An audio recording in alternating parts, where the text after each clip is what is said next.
Magandang gabi Pilipinas, live mula sa Pag-asa Weather and Flood Forecasting Center.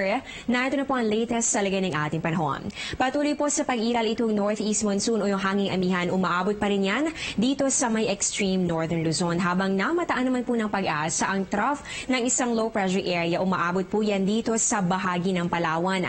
Dito po mararanasan ang maulap na kalangitan na magdudulot na may hina hanggang sa katamtamang pag-ulan at mga pulupulong pagkidlat, pagkulog. May hinang pag-ulan naman ang dadalhin ng hanging amihan dito po yan sa Batanes, Calayan and Babuyan Group of Islands. At para naman sa natitirang bahagi po ng ating bansa, asahan ang maaliwalas sa panahon maliban na lamang sa chances ng isolated thunderstorms. Pulupulong pagkidlat, pagkulog. Sa lagay po ng ating mga karagatan, nakataas pa rin po ngayon ang gale warning. Dito po yan sa northern seaboards ng northern Luzon. Ibig sabihin po nito, mararanasan pa rin dyan yung maalon hanggang sa napakaalong kondisyon ng karagatan. Kaya hindi pa rin pwedeng pumalaot ang maliliit na sasakyang pandagat.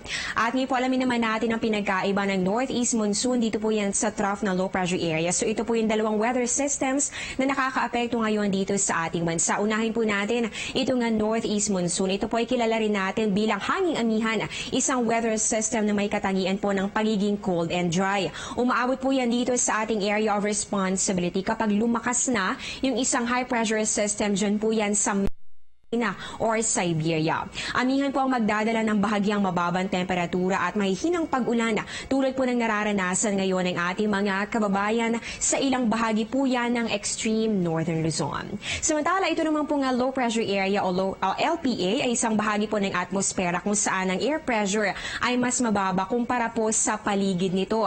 Nabubuo po yan dahil sa naipong moisture mula po sa pag-akyat ng mainit na hangin. Matapos umakyat ng mainit na hangin, lalamig po ito habang tumataas dahil po mas mababa yung temperatura natin sa itaas na bahagi po ng atmosfera. Dito po mabubuo naman yung mga kaulapan at yan po iikot po ito at maapektuhan din ito ng tinatawag naman natin na Coriolis effect. Kapag dumami ang moisture, kumapal itong kaulapan at bumilis po yung pagkilos ito nga low pressure area. Ito po ay posible namang maging isang bagyo o ganap na tropical cyclone. Sa puntong ito, alamin po natin kung magiging maganda kaya ang lagay ng ating panahon sa mga susunod na araw sa pamamagitan po yan ng 3-day weather forecast ng Pag-asa. Unahin po natin dito sa Baguio City ang temperatura sa pagitan po ng 15 to 24 degrees Celsius. Mararanasan pa rin ang bahagya hanggang sa maulap na kalangitan na magdudulot naman ng mga pulupulong pag-ulan o pagkidlat, pagkulog. Simula po yan bukas hanggang sa Biyernes. Dito naman sa atin sa Metro Manila, ayon po sa Pag-asa, magpapatuloy naman ang generally fair weather simula po yan Wednesday until Friday. Check naman natin dito sa Metro Cebu ang temperatura sa pagitan ng 25 to 32 degrees Celsius. Magpapakita po si haring araw pero ng chance ng isolated cases ng rain showers or thunderstorms.